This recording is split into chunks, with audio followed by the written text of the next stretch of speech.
大家好，我係 Woody，好似係影評啊。今日係講翻呢個嘅 RIP Netflix 嘅傳訊沒收啊，中文譯做。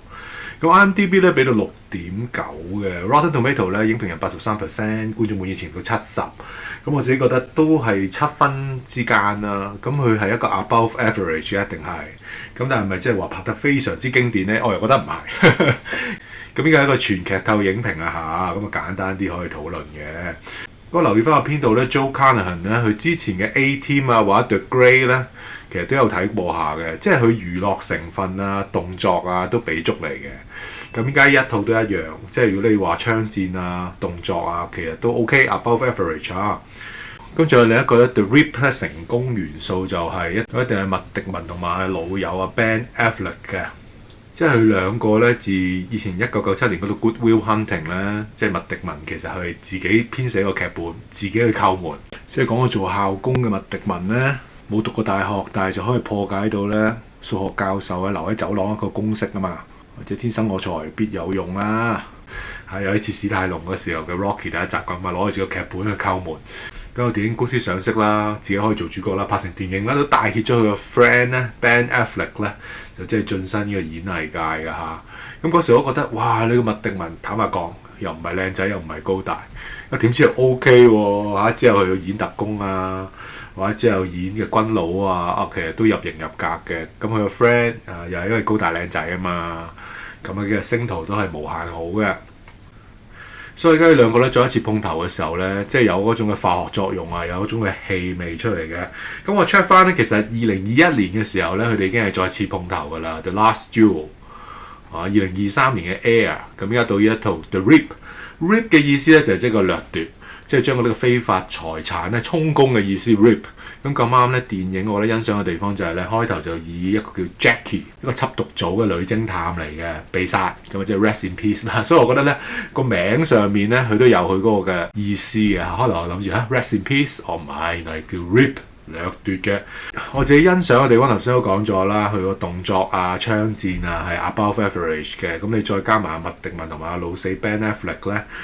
即係兩個化學作用值得讚啦。第三個值得讚就係咧，佢個編寫嗰方面咧，佢都盡量有心思嘅。即係讚又係編寫方面，彈亦都係編寫方面。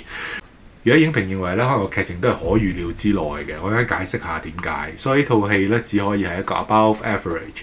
佢俾到個懸疑感，佢俾到一個偵探緝兇啊，追查邊個係內鬼嗰種懸疑感有嘅啊，但係未去到最盡咁解啦。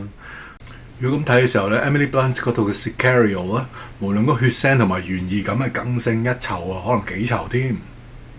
其中一樣我欣賞就係咧，佢成個緝毒組啦，咁唔單止係緝毒組裏邊咧有冇內鬼個問題嘅，咁啊緝毒組咧就叫做 TNT 啊 Tactical Narcotics Team 啊，邁阿密嘅緝毒組 TNT。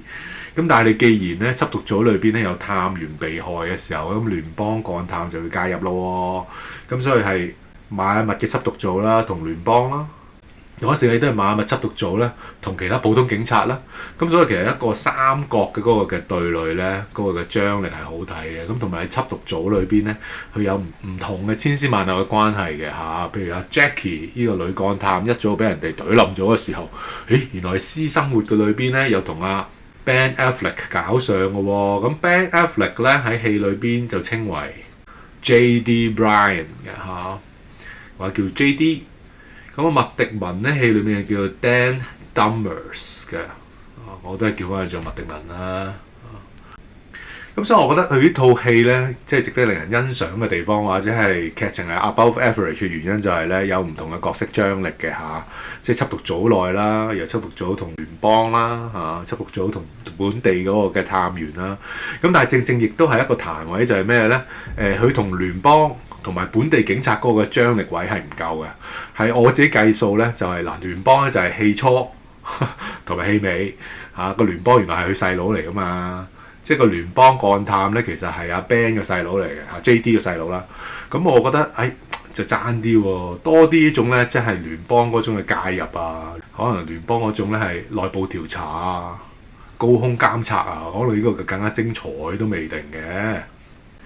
又同本地警察嗰度啦嚇，因為佢緝毒組係唔同嘅，因為你嗰啲嘅毒梟咧 Drug Cartel 咧佢哋係重火力㗎。咁所以呢個邁阿密執毒組 TNT 咧，佢哋都係重火力㗎。如果唔係唔夠抽唔夠砌嘅。咁但係就同本地警察嗰種嘅張力嘅時候咧，又係得戲中間一段我就覺得又唔夠喎。所以喺我角度咧，佢冇錯，佢呢個三角關係好似三角鼎立咁樣係好睇嘅，但係又有啲位寫得唔夠出啦，尤其是同聯邦同埋本地警察，咁嗰啲位可以再強化嘅。咁影評簡介都會講到嘅，即係2000萬美金係咪就可以試煉出人性嘅？咁絕對可以啦，即係嗰份2000萬美金，可能你做一世都未必有，係咪啊？有時話係唔係啊？拉勻累積係有係咁，但係你打翻開嘅時候，打勻嚟講，又要供書教學啊、供樓啊、供車啊各方面嘅時候，你根本冇可能係一次過一炮你可以有噶嘛2000萬，所以嗰下咧係好吸引嘅，仲係2000萬美金喎咁所以呢一個嘅主線咧就牽引出咧，究竟係啲毒梟佢哋嗰個嘅賣毒品賺翻嚟嘅錢啦，喺毒梟手上或者收埋咗啊，定係班差佬其實都睺住咧，話就話用緝毒之名，其實咧就係攞錢為實咧呢個都係好實質嗰個嘅試探一個誘惑嚟嘅。所以我讚嗰個位就係咧，佢嗰個三角頭先我解釋咗啦，我都彈咗少少啦。咁佢呢個嘅錢能使鬼推磨呢樣嘢咧，2000萬咧又真係攞攣嘅，就係美金啦。仲有就係邊個係鬼啦？咁呢一方面都好出㗎啦。邊個係鬼咧？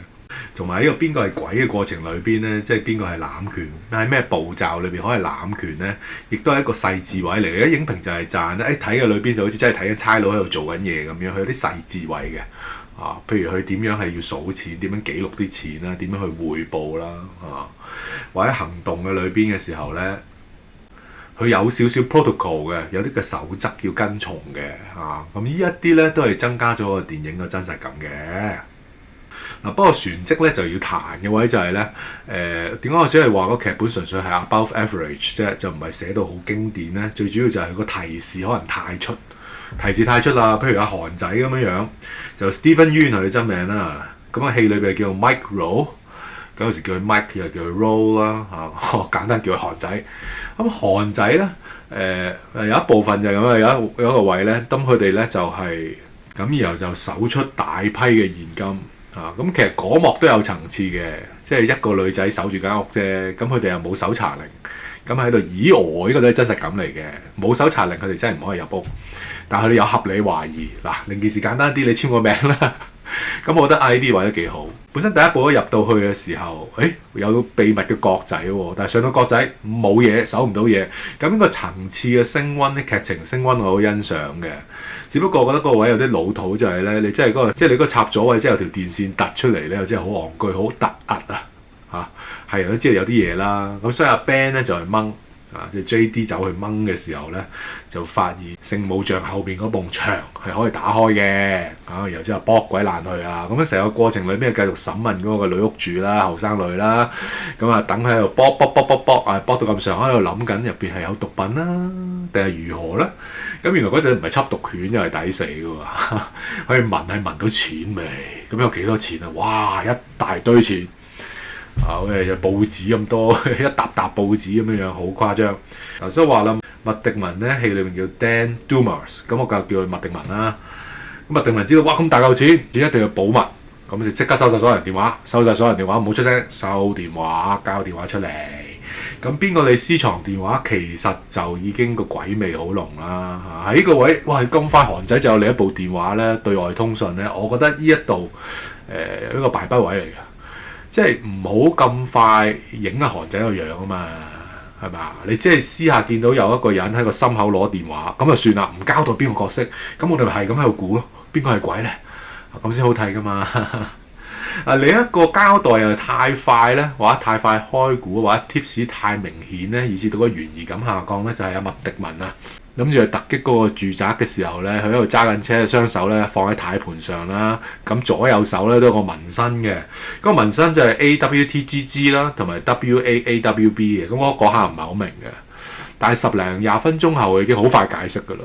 係啊，我可能仲諗緊係咪 miss 咗啲乜嘢咧？原來之後好快解釋，佢哋唔使喺網上玩。即係最主要咧 AWTGG 嘅意思就係咧 Are we the good guys？咁另一個 WAAWB 咧就係 We are and always will be。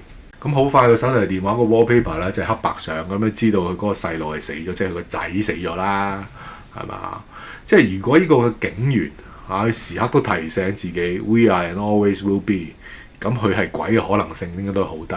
再加埋佢個仔死咗㗎嘛，唔知係咩死。嗰時候喺度諗緊係咪啲大毒梟槍戰嘅裏邊咧被殺害咧？如果你咁嘅時候，佢更加痛恨罪惡，佢更加痛恨毒梟，所以應該唔會同佢哋咧蛇鼠一窩嘅。除非有啲好扭曲嘅正義感啦，佢用嗰啲嘅毒梟嘅錢招兵買馬再懟冧毒梟啦。但我諗佢又唔係兜咁遠啦所以其實麥迪文呢個角色咧，就某程度佢係鬼嘅可能性其實都好低嘅。咁然後再加埋佢老死 Ben Affleck 跟入邊叫 JD 啦，做個蝙蝠俠噶嘛，正義嘅化身嚟噶嘛，咁點會係鬼咧？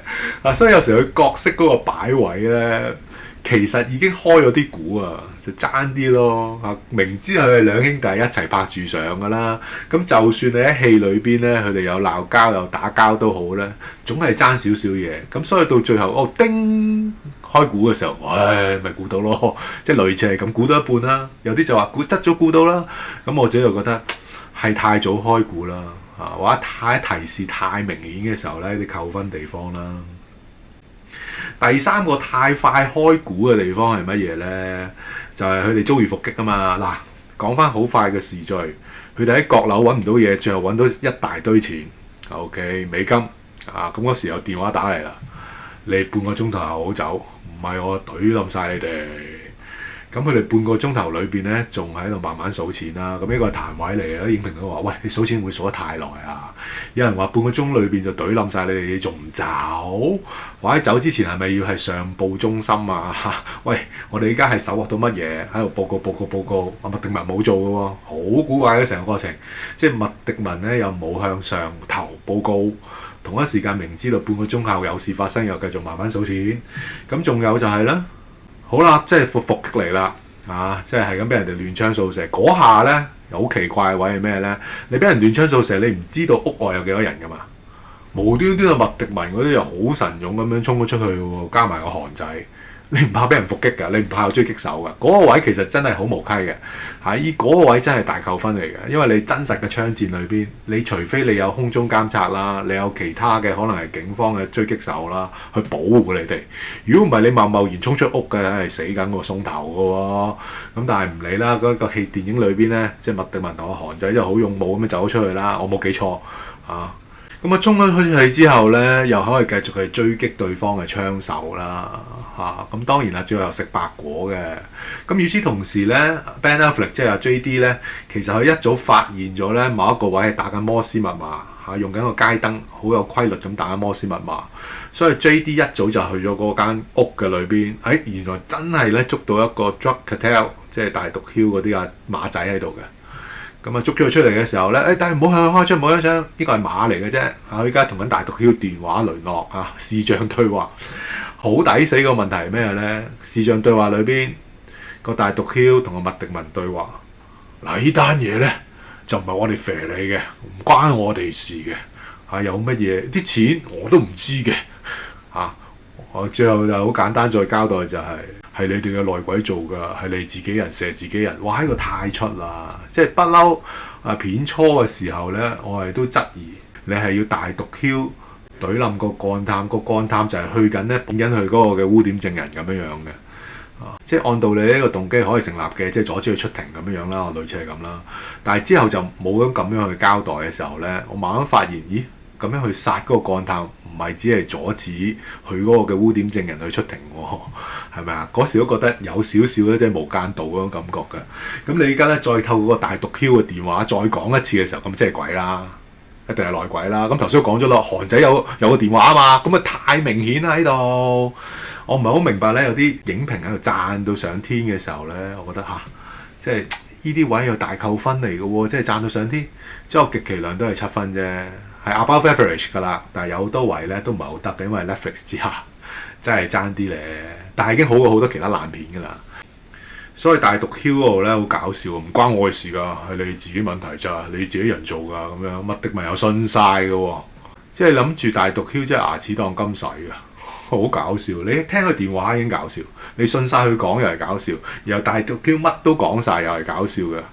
即係呢個位就唔係咁真實啦。除非你話俾我聽咧，一組大毒 Q 同個麥迪文咧建立咗某一種嘅互信同埋協議啦。嗰時唔係佢哋第一次嘅通話啦，咁都可能增加多少少說服力。如果唔係嘅時候，嗰個位真係好白痴咧。如果你俾一啲真係做個差佬嘅去睇，佢哋我諗會笑到碌地嗰次，因為你咁樣嘅通訊已經好奇怪。你俾聯邦密探即係截查到呢個信息已經好奇怪啦。咁當然嗰個毒 Q 都話嘅，嗱，以下信息咧已經被錄音㗎啦，咁樣嚇。咁但係都係太快開估啦，太快開估啦。同埋有啲好鉗嘅鉗位係咩咧？頭先我講咗啦，因為佢哋角色嗰個鋪排咧，其實某程度咧已經開咗估啊。頭先我話咯 Ben Affleck JD 蝙蝠俠嚟噶嘛，其實應該揾佢做鬼嘅，就好似 Knife Out 咁樣啦。美國隊長原來係奸嘅，嗰個嘅反差係幾好嘅。美國隊長咧喺 Knife Out 第一集裏邊咧串串工啊，可能嗰個先係佢嘅真我，但係因為咧佢演技太好啦，當佢演咧昂直嘅美國隊長嘅時候咧都入型入格。咁而家一樣咯。如果係 Ben Affleck 真係奸嘅時候咧，嗰下有特別嘅，其實我覺得。但係好可惜啊，最後劇本唔敢咁樣做。然後因為佢哋都係兄弟情啦，無論戲裏戲外都係兄弟情嘅時候咧，咁就呢個位又係有啲估到啦。即係頭先我講啦，麥迪文本身佢有咁大嘅咁強烈嘅信念嘅時候，佢個仔已經都死咗噶嘛。又紋埋身嘅時候，咁佢係鬼嘅可能性已經好低啦。咁再加埋兄弟情嘅方面，然後之後解釋咗啦。然後加埋做場戲啦，咁加埋做場戲嗰個其實我都覺得 OK 嘅，嗰個反轉係唔錯嘅，係啊。咁但係都係嗰句咯，因為頭先你咁多開估嘅地方，韓仔好快攞電話啊，然後大毒梟又係個電話一早講晒啲嘢出嚟啊，呢啲暗示太明顯啊，嗰個嘅紋身啊，慌死你唔知道我就是正義咁樣啦，就係爭咗名額同名 Iron Batman 咁樣同埋有啲細節位，如果改良佢會更加好嘅。譬如有個女警中槍咁計咧，咁佢中咗槍又可以壓下行到，其實係咪真係得咧？我覺得其實好痛喎，係啊。咁你可能真係有一啲暫時嘅止痛都好啊。咁你真係可以攞到重嘅再行咧，我有啲質疑嘅。嗰個位唔係咁真實嘅，我自己覺得。係啊，你點都要揾啲嘢，要拐杖啊，綁住人啊，咁樣壓下都好啲。但係佢自己攞住袋錢，然後壓出去嗰下咧，哎呀，又係啲扣分位啦。仲有就係因為佢當晚咧，佢冇諗過呢個伏擊行動咧係咁麻煩嘅。佢諗住，加班又冇錢，咁呢啲係真實嘅。即係其實差佬都好窮。加班冇錢咧，其實已經唔開心噶啦嚇！依家仲要 OT， 因為收一大嚿錢嘅時候俾人收電話啊嘛，我要打電話翻屋企俾阿女喎嗰啲，麥迪文話唔得。咁其實佢嗰個位咧應該係咁 F 麥迪文噶嘛，咁但係可能好快佢就聽咗阿頭話啦。咁但係成個過程裏邊咧，佢已經冇再起過，有啲古怪。其實要按翻常理嚟講，你 OT。已經嬲㗎啦 ，OT 冇補水已經嬲㗎啦，一 OT 加 OT， 咁係咪應該火山爆發啊？又唔係喎，又可以慢慢數錢咧。所以我覺得呢一個角色咧，嗰個編寫咧就唔夠細緻嚇。舉個例，即係你一個女人咁計，我覺得佢應該唔再同麥迪文講嘢。你要我數錢嘅數目，講個數目俾你聽，算完句號。即係我覺得咁樣咧，就係嬲嬲地啊！麥迪文咧咁先真實。再加上唔應該自己壓到行咯，咁啊更加真實。就係呢啲位我就會扣啦，係咁扣分。咁所以都係扣到7就咁解。咁最後佢哋有叫支援嘅，咁個支援咧呢個角色嘅問題老咗，咁我 check 翻佢個名咧，哎呀又係一個少少嘅敗筆位喎。咁呢個阿頭咧叫做 Kyle Chandler。佢唔係第一次做壞人㗎啦嘛，係咪啊？喂，大佬即係御用嗰啲成灰安啲四大惡人咁，一出嚟就知佢唔係好人嗰啲咧。咁哎呀，佢所演出嘅角色咧，真係太深入民心啦，即係冇似係好人嚟嘅。我自己覺得，即係呢個時候亦都令到即係觀眾估到就咁嘅原因，或者我哋唔係明明咁估到，但係 feel 到有啲嘢咯 ，feel 到你唔係好人咯。即係好似韓仔咁快你已經自己私藏個電話，已經知你有嘢啦，係咪啊？除非有時候調翻轉，佢會係報上報咧嚇，佢係同 Internal Affairs 內務部咧係裏應外合咧查裏邊嘅內鬼有冇可能？我開頭都係咁諗嘅。同一時間咧，即係當大家上晒裝甲車嘅時候咧，呢個 Matty 又有問題嘅嚇，冇任何嘅同總部嗰個通訊啦，完全靜音啦嚇。然後阿 Ben 即係 JD 問佢：你有冇去上報再報上報上頭啊？佢又話要成個行動要隱密啦。咁其實都知佢有問題啦。咁然後韓仔又再打電話。打翻起頭先嗰個咧，去私下聯絡嘅，咁邊個響電話係邊個有事咯？咁呢啲位咧透露太出啦，根本你唔打電話都知喺個 Matty 係有問題㗎啦，因為咁多年嚟演嘅角色都係奸㗎嘛，係啊。咁但係講真喺嗰個嘅裝甲車裏邊咧，4個人啊，咁就大家都有槍㗎啦。咁嗰下個氣氛係唔錯嘅。咁睇下即係好似西部牛仔邊個掹槍掹得快咁樣嘅。咁當然啦，喺嗰個位嘅時候咧，阿 Matty 又唔下殺着，又奇怪嘅，因為突然間即係個司機都係佢嘅人嚟噶嘛，咁原來嗰個司機咧就係邁阿密普通警察，咁所以咧佢一殺掣嘅時候，咁大家碌咗落地啦。咁 Matty 本身咧可以控制成個局面嘅，咁但係又有啲位就即係大家都估到咯，係咪啊？佢嗰時可以即刻立低晒阿麥迪文、阿 Ben 嗰啲嘅，冇咁做嘅時候，即係你拖個氣嘅啫。咁雖然 Matty 咧呢個留守係扣分嘅，咁但係之前麥迪文嗰個解話啊，即係向唔同嘅人就講唔同嘅金額，咁從而咧又 check 到，咦我都冇同你講呢個數，你點知㗎？咁啊調出咗咧韓仔咧就係鬼嗰樣嘢嘅，咁呢個吊詭同埋解釋個方法都 OK， 只不過船積之後咧，即係殺完車之後咧又放水啦，咁呢度扣分啦，咁仲有咧？然後麥迪文就話：你而家講嘢啦 ，on the speaker 啊，因為其實原來嗰一刻咧，佢又同一時間咧俾聯邦圍住晒。咁嗰時有個 Matty 係，我哋不如夾個口供啦。我哋啱啱咧就係充公咗一毒販嘅2000萬，我哋一齊立功就算啦，好嚟好去咁樣啦。咁麥迪文就話：對方都聽晒你嘅嘢啦，咁喂係人都知啦，你會開住個電話即係除非個 Matty 係傻仔嚟嘅啫，係咪啊？咁嗰一下咧又係另一個扣分位係咩咧？你俾 FBI 一早係仆咗你喎，設晒路障，有晒即係追擊手圍住你嘅時候，你話俾我聽嗰個阿頭 Matty 韓仔，佢哋竟然可以落車同埋走得甩咧？呢個係唔 make sense 嘅。係啊，咁但係劇本需要啦，因為之後咧就加插咗咧，即係2條線啦，即係2條故事線同埋飛車追逐㗎嘛。麥迪文就追韓仔，阿 Ben 咧就追阿 Matty。一般荷里活嗰個嘅警匪模式啦，點可以冇追車咧？飛車追逐戰一定有啦。咁就係冇啊，就係咁咯。你隔住個窗係咁向隔離喺度開槍啊，諸如此類，最後射爆佢個胎啊，咁呢啲啲份內事咯。咁但係我想講個第一因就係佢哋離開裝甲車可以上到另一部車，其實已經係冇可能㗎啦。咁補完翻少少，韓仔就上咗另一部車開車走嘅。咁而阿 Matty 應該就係開翻嗰個嘅裝甲車嘅啫。咁但係我頭先都講啦，嗰個追擊手已經係不斷 stand by 嘅喎。個追擊手之前先係槍殺咗咧嗰個嘅司機，即係嗰個嘅 bad cop。咁你再坐翻個司機位嘅時候，仍然都喺嗰個嘅追擊範圍嘅啫嘛，咁嗰個都算啦。咁啊分開2條線啦。咁最後咧，即係嗰個嘅裝甲車衝落橋嗰個咧，我覺得唔錯嘅。嗰個位唔知點拍咧，我意思係真係現場拍。如果現場拍你撞爛咗地，咁點計啊？我唔知點搞嗰度所以我未 check 過 making， 我未有時間睇，亦都唔想再睇。但係咧，佢衝落橋嗰下係唔錯嘅，咁然後開估啦，我開估嗰個嘅反轉都唔錯嘅，佢哋辛辛苦苦為咗嗰袋錢係咩嚟嘅咧？雜誌嚟嘅啫。咦？咁佢啲錢去咗邊啊？原來啲錢咧其實應該就嗰時偷龍轉鳳。一早咧就俾咗啲女警嘅，交低咗俾佢哋，即係2批聯邦咯。咁交代少少就係咧，去上裝甲車嘅時候咧，純粹係一紮男人上裝甲車，女警咧留翻喺現場嘅。咁所以咧，呢個向度嘅時候咧，聯邦應該2批人馬，一批人馬咧，其實阿 Ben 就聯絡咗佢細佬 set roadblock，OK，就阻截咗呢班黑警嘅。咁另一時間咧，另一批嘅聯邦密探咧，就去到事發嘅現場咧，就真係充公嗰啲錢。